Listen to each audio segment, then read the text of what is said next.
محمد الرسول اللہ صلی اللہ علیہ وسلم، اور ان کا ایک فرمان وہ ہے جو آپ کو سنا رہا ہوں۔ اے مسلمانوں، میں تمہیں 5 باتوں کا حکم دے کر جا رہا ہوں۔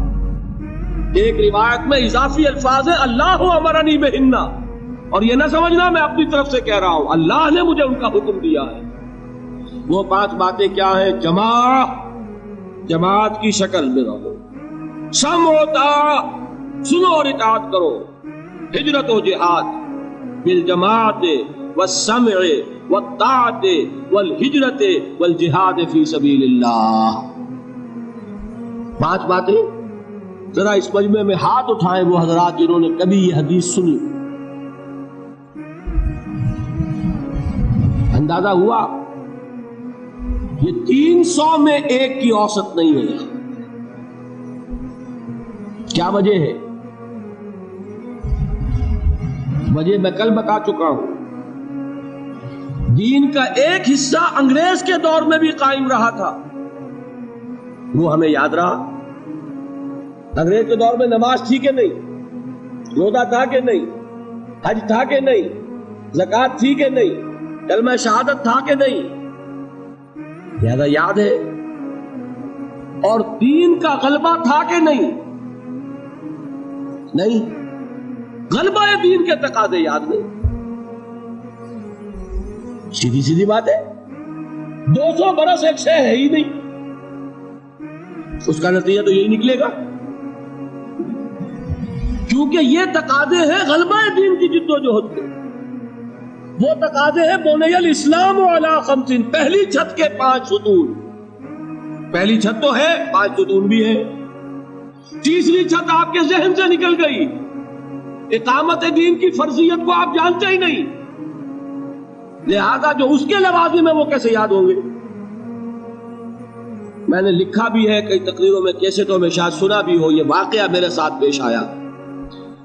یہ حدیث بہت عرصے کے بعد مسلمانوں کو یاد دلائی تھی مولانا ابوالکلام آزاد مرحوم نے۔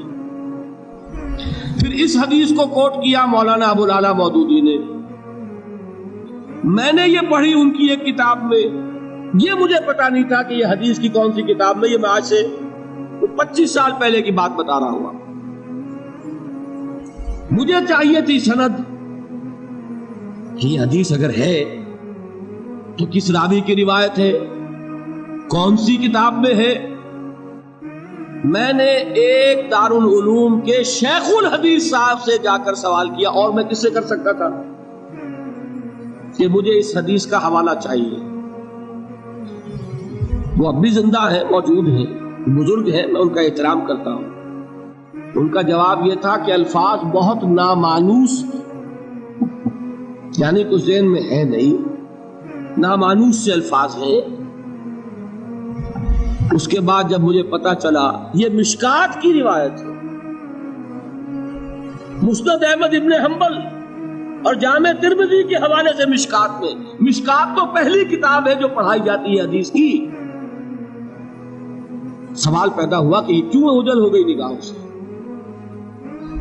جان لیجئے یہ انسان کا ایک خاص فنومینن ہے، جس چیز پر توجہ ہوتی ہے وہی نظر آتی ہے، توجہ نہیں ہے تو آپ گزر جائیں گے اور آپ کو نظر نہیں آئے گی شے۔ آپ کسی اور خیال میں ہیں، آپ کے سامنے سے کوئی گزر جائے گا، آپ کو نظر بھی نہیں آئے گا کوئی گزر جائے گا۔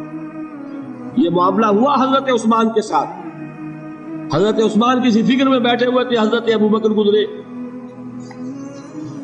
حضرت عمر رضی اللہ تعالیٰ عنہ گزرے، سلام کیا، انہوں نے جواب نہیں دیا۔ اب یہ ناراض ہوئے اپنے دل میں، کیا کہ شکایت کی حضرت ابوبکر سے، غالباً حضور کے انتقال کے بعد کا واقعہ ہے، اور حضور کے انتقال کے صدمے میں وہ اس وقت بیٹھے ہوئے تھے۔ حضرت ابوبکر سے شکایت کی کہ عثمان کو میں نے سلام کیا، سلام کا جواب نہیں دیا۔ سلام کا جواب نہ دینے کا مطلب یہ ہے دوستی ختم، دشمنی شروع۔ سلام بڑی شے ہے، یہ دونوں نے بڑی بات محسوس ہوئی۔ وہ گئے، حضرت ابوبکر آئے، عثمان کیا معاملہ ہے؟ عمر نے سلام کیا تم نے جواب نہیں دیا۔ کہا کہ حاشا و کلا، میں نے نہ سنا نہ میں نے دیکھا عمر کو گزرتے ہوئے۔ یہ کیا وجہ ہے؟ اس لیے کہ توجہ اس وقت کسی اور چیز پر تھی، آنکھیں کھلی ہیں لیکن آدمی نظر نہیں آتا۔ سمجھو، آپ پڑھتے چلے جائیں گے، ہو سکتا ہے کہ کوئی چیز جو ہے 10 دفعہ آپ کی نگاہوں سے گزری ہو، آپ نے پڑھی نہیں۔ یہ معاملہ ہے، چونکہ یہ چیز ذہنوں سے اوجھل ہو چکی کہ دین کو قائم کرنا بھی فرض ہے، لہذا جو اس کے تقاضے ہیں وہ ذہن ان کو قبول ہی نہیں کرتا، الفاظ پڑھ لیتے ہیں، مفہوم کی طرف توجہ نہیں ہوتی۔ یہ تقاضے اقامت دین کے بالجماعت والسمع والطاعت والہجرت والجہاد فی سبیل، جماعت لازم، جماعت بھی ڈھیلی ڈھالی نہیں، 4 آنے کی ممبری والی نہیں، بلکہ بڑی مضبوط جماعت، ڈسپلن جماعت، سم و طاعت والی جماعت، لسن اینڈ اوبے۔ یہ ہم نے پڑھی تھی 10ویں جماعت میں ایک نظم، آپ نے بھی پڑھی ہوگی، charge of the light brigade. ایک لائٹ بریگیڈ رسالہ ہے، اسے حملے کا حکم دے دیا ہے کمانڈر نے، وہ 600 افراد تھے اس دستے میں۔ ایک شخص یہ سوچ رہا ہے someone has blundered، کوئی بہت بڑی غلطی ہو گئی ہے، کسی نے بڑا غلط فیصلہ کیا ہے۔ کیوں؟ cannon to right of them, cannon to left of them, cannon in front of them, cannon behind them، داہنی طرف بھی توپ خانہ لگا ہوا ہے، بائیں طرف بھی توپ خانہ ہے، سامنے بھی توپ خانہ ہے، پیچھے بھی توپ خانہ ہے۔ اس حال میں رسالہ چارج کرے گا تو کیا ہوگا؟ خاتمہ۔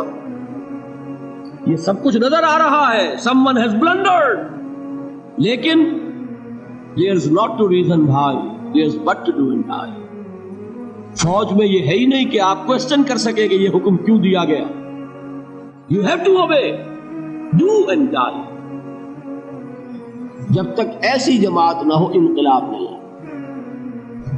محمد الرسول اللہ نے کسی چیز کو بھی مجمل نہیں رکھا، بالجماعت والسمع والطاعت، جماعت، اور جماعت بھی کیسی؟ سم و طاعت والی جماعت، لسن اینڈ اوبے۔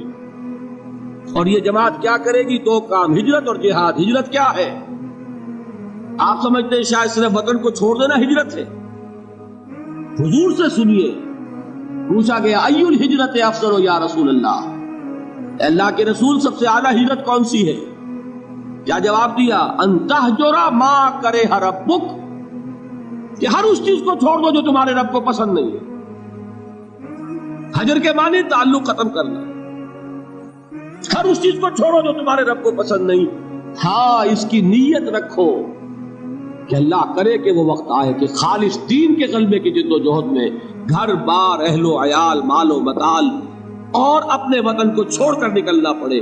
یہ ہجرت سب سے اونچی ہجرت ہو جائے۔ شروع کہاں سے ہوئی؟ رشوت لے رہے تھے، آج فیصلہ کیا نہیں لوں گا، ہجرت شروع ہو گئی۔ کوئی شخص شراب پیتا تھا، آج طے کر لے کہ اب نہیں، ہجرت شروع ہو گئی۔ جو اللہ کو پسند نہیں اس سے ترک تعلق۔ اور چوٹی کیا ہے؟ گھر بار، وطن، اہل و عیال، مال و منال سب کو چھوڑ کر نکل جانا، جیسے نکلے محمد کے دیوانے صلی اللہ علیہ وسلم۔ کیا ٹرکوں میں گھر بار کا سامان لے کر گئے تھے؟ اہل و عیال کو لے کر گئے تھے؟ تنہا تنہا، کس لیے؟ صرف اللہ کے دین کے غلبے کے۔ جہاد کیا ہے وہ میں بیان کر چکا۔ افضل الجہاد کیا ہے؟ ان تجاہد نفسک فی طاعت اللہ، لیکن نیت چوٹی کی رکھنی ہوگی۔ حضور نے فرمایا جو مسلمان مرا اس حال میں کہ نہ اس نے اللہ کی راہ میں کبھی جنگ کی، نہ جنگ کی خواہش رکھی، نہ اس کے دل میں شہادت کی آرزو تھی، فقد مات علی شعبۃ من النفاق، تو وہ ایک قسم کے نفاق پر مرا ہے، ایمان پر نہیں مرا۔ 0 لیول نہیں، مائنس لیول، جو کل میں نے آپ کو بتایا تھا۔ نیت یہ رکھو کہ اللہ وہ وقت لائے کہ صرف اللہ کے دین کی غلبے کی جد و جہد میں جنگ کا وقت آئے اور ہماری گردن کٹے۔ یہ وہ آرزو ہے جو آرزو کی محمد رسول اللہ نے، لَوَدِدْتُ أَنْ أُقْتَلَ فِي سَبِيلِ اللَّهِ ثُمَّ أُحْيَا ثُمَّ أُقْتَلَ، میری بڑی خواہش ہے کہ میں اللہ کی راہ میں قتل ہو جاؤں، پھر مجھے زندہ کیا جائے، پھر قتل ہو جاؤں، پھر زندہ کیا جائے۔ یہ بار بار لذت مجھے حاصل ہو اللہ کی راہ میں گردن کٹوانے کی۔